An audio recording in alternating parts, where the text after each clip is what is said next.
আপনার প্রিয় আইডল দিনে গান গেয়ে মঞ্চ মাতায় আর রাতে দানব মারে। ভাবতে পারেন এমনই কিন্তু করে রুমি, জয়ী আর মীরার হান্ট্রিক্স পপ দল। তাদের প্রতিদ্বন্দ্বী আবার একদল দানব গায়ক। হান্ট্রিক্স কি পারবে এই দানবদের প্রতিহত করতে? এদিকে রুমির নিজের রয়েছে এক গোপন সত্যি। এমন টান টান উত্তেজনা নিয়ে শেষ হয়েছিল কে পপ ডেমন হান্টার্স। কাল্পনিক এই কে পপ দল শুধু অ্যানিমের দুনিয়ায় নয়, কে পপের দুনিয়ায়ও সাড়া ফেলে দিয়েছিল।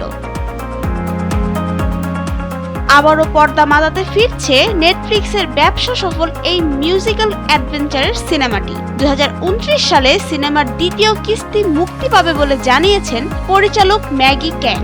নিজের উচ্ছ্বাস প্রকাশ করে তিনি বলেন, একজন কোরিয়ান নির্মাতা হিসেবে তিনি অত্যন্ত গর্বিত যে দর্শকরা এই গল্পের চরিত্রগুলোকে আরও দেখতে চেয়েছেন।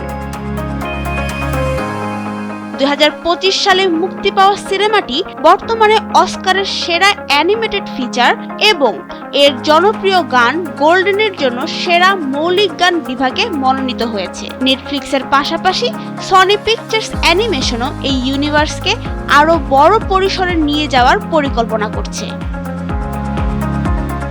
নাবিলা রহিম, সময়ের আলো।